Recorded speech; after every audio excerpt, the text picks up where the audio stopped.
चंद्रकांत रघुवंशी अडचणीत, आदिवासींच्या जमिनी बळकावल्याचा आरोप, चौकशीचे आदेश, आमदारकी धोक्यात। नंदुरबार जिल्ह्यातील आदिवासी जमिनी बेकायदेशीररित्या हडपल्याचा गंभीर आरोप शिवसेना शिंदे गटचे विधान परिषद आमदार चंद्रकांत रघुवंशी यांच्यावर करण्यात आलाय। जमिनी मुलगा राम रघुवंशी, पत्नी रत्नाबाई रघुवंशी यांच्या नावावर करून घेतल्याचा आरोप करण्यात आलाय। मौजे, टोकर तलाव, ढेकवद, मांजरे व नंदुरबार परिसरातील गट नंबर सह शेकडो एकर जमिनी बेकायदेशीरपणे हस्तांतर करण्यात आल्या।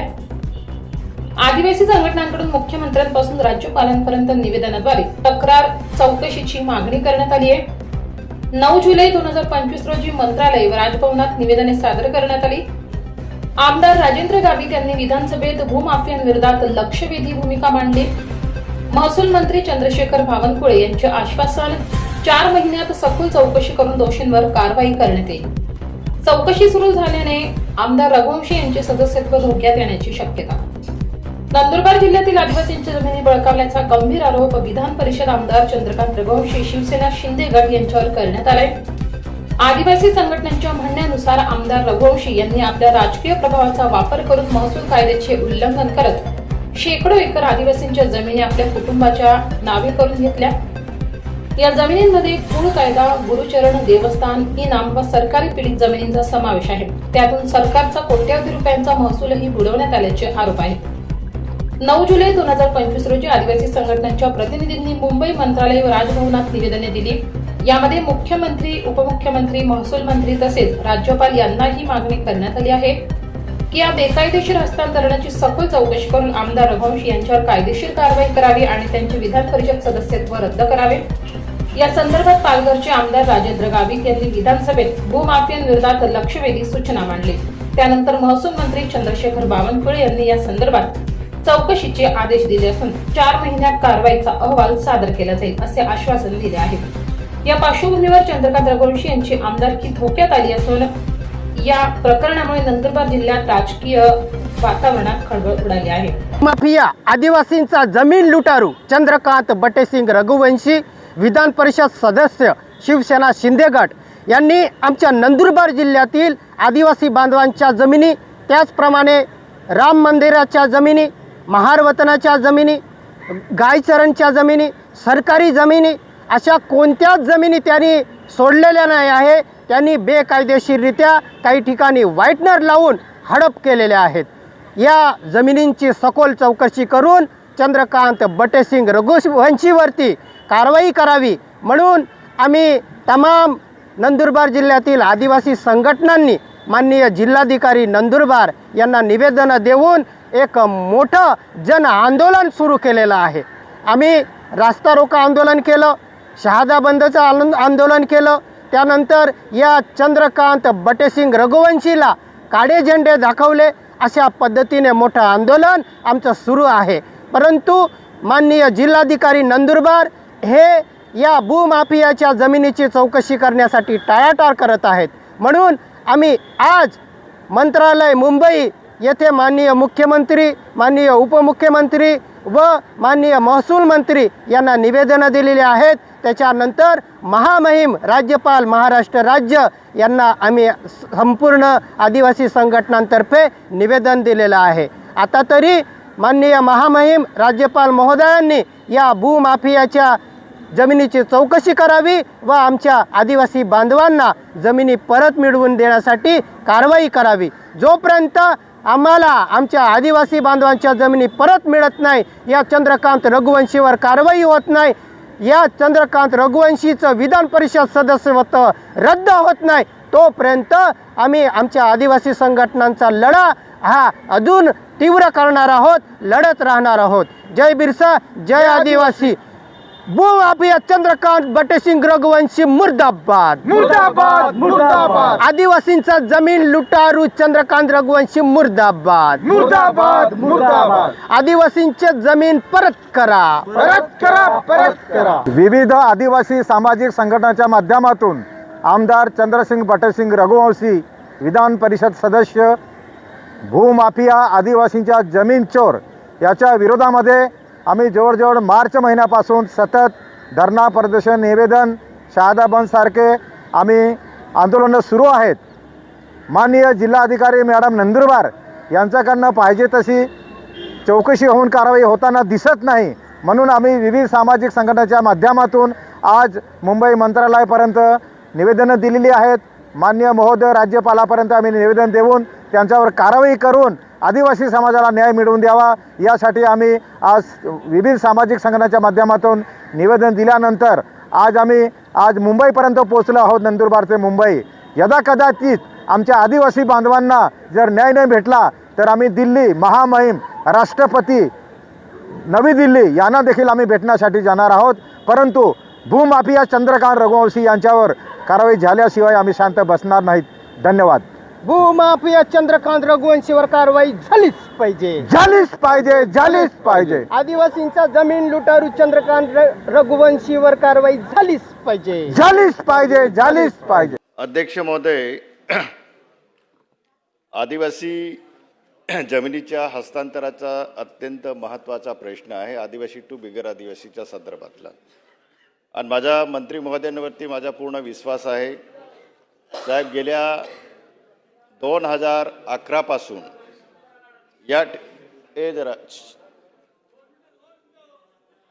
2011 पासून तर आतापर्यंत साहेब या ठिकाणी मोठ्या प्रमाणावर आदिवासींच्या जमिनी ह्या बिगर आदिवासींच्या त्या ठिकाणी हस्तांतरित झालेल्या आहे. आणि या ठिकाणी आदिवासी खातेदाराने धारण केलेल्या जमिनीचे या ठिकाणी बिगर आदिवासी व्यक्तीस हस्तांतरांच्या महाराष्ट्र जमीन महसूल अधिनियम कलम 1966च्या कलम 36 व 37 नुसार त्या ठिकाणी निर्बंध घालण्यात आलेला आहे. त्याचप्रमाणे Maharashtra restoration of schedule tribe act 1974च्या कलम 36A आणि 36B राष्ट्रपती अध्यादेशा या ठिकाणी सरळ त्या ठिकाणी भंग झालेला आहे. 36 कलमनुसार आदिवासी व्यक्तींनी मिळवलेली जमीन गैर आदिवासीला त्या ठिकाणी विकता येत नाही किंवा हस्तांतर झाल्यास जिल्हाधिकाऱ्याची किंवा शासनाची पूर्व परवानगीशिवाय घेता येत नाही. त्याचप्रमाणे 36 कलम 2 जिल्हाधिकाऱ्याने स्वतःहून तपासणी करून जमीन परत त्या ठिकाणी घेऊ शकतो.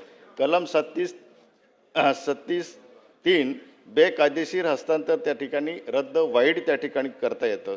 त्याचप्रमाणे बॉम्बे भाडेपट्टा आणि कृषी जमीन कायदा 1978 कलम 373 नुसार आदिवासी भाडेकरूंना त्यांच्या जमिनीवरून हलवू नये यासाठी संरक्षण आणि जर जमीन अनधिकृतपणे जर हस्तांतरित झाली असेल तर ती पुन्हा आदिवासीला त्या ठिकाणी देता येते. त्याचप्रमाणे 2006चा FRA कायदा असेल, आदिवासींचा जो पेसा कायदा आहे, हा पेसा कायदा अनुसूचित क्षेत्रात ग्रामसभा सर्वोच्च संस्था मानली जाते आणि कोणतीही जमीन ग्रामसभेच्या संमतीशिवाय हस्तांतर करता येत नाही. जमिनीचे हस्तांतर खाण प्रकल्प आणि विकास प्रकल्पासाठी करत असतात. एवढे कायदे असताना सुद्धा या ठिकाणी अध्यक्ष महोदय मुंबईच्या उपनगर, त्याचप्रमाणे ठाणे जिल्हा, त्याचप्रमाणे या ठिकाणी जेवढे मेट्रोपॉलिटन शहरं आहे सर, या ठिकाणी विशेष करून नाशिक जे आहे, नाशिकच्या आजूबाजूचा परिसर आहे, नंदुरबार जिल्ह्यातला आदिबाजूचा परिसर आहे, माझ्या जिल्ह्यातील वसई विरार आणि महानगरपालिकेच्या क्षेत्राच्या आजूबाजूचा परिसर असेल, पालघर तालुक्याच्या आजूबाजूचा परिसर असेल सर, त्या ठिकाणी सोन्यापेक्षाही जास्त ज्याच्या जमिनीला भाव असताना त्या ठिकाणी कवडी मोलाने त्या आदिवासी बांधवांची मोठ्या प्रमाणावर त्या ठिकाणी फसवणूक केली जाते आहे. आणि म्हणून या ठिकाणी साहेब कोकण विभागामध्ये जर आपण विचार केला तर कोकण विभाग प्रश्न विचारा. नाही विचारतो ना सर, एक खूप महत्त्वाचा प्रश्न आहे, आदिवासींच्या अस्तित्वाचा प्रश्न आहे, मला बोलू द्या जरा सर.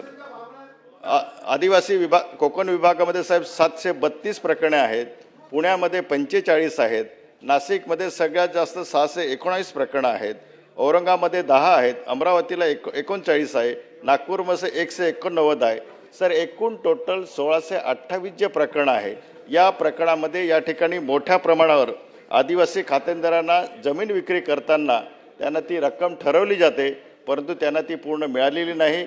खात्यातून परस्पर दलाल आणि बिल्डर त्या ठिकाणी परस्पर त्या ठिकाणी काढून घेत आहेत आणि जमिनीच्या मदर ठरवलेली जमीन कागदावरच दिली जाते, परंतु त्या ठिकाणी आदिवासी बांधवाला ती दिली जात नाही. आणि मयत खातेदार आहे, एखाद्या खातेदाराला विश्वासात घेतलं जातं, परंतु त्या ठिकाणी बाकीच्या खातेदारांची सह्या न करता परस्पर जमीन विकली जाते. सर, या ठिकाणी महसूल विभाग पोलीस डिपार्टमेंट आणि अनेक राजकीय पुढाऱ्यांनी, मोठमोठ्या राजकीय पुढाऱ्यांनी आदिवासींच्या जमिनी साहेब गिळंगूत केलेल्या आहे. आज आदिवासी बेघर होत आहे. आज आदिवासी बांधवाची परिस्थिती अशी आहे, नोकऱ्यांमध्ये सुद्धा बिगर आदिवासींनी, बोगस आदिवासींनी साहेब लाख सव्वा लाखाच्या आसपास बोगस सर्टिफिकेट घेतलेली आहे. तर आदिवासी हा उद्ध्वस्त होत चाललेला आहे. शासन या ठिकाणी साहेब सरकार हे आपलं सरकार हे आदिवासींच्या बाबतीमध्ये अत्यंत संवेदनशील आहे.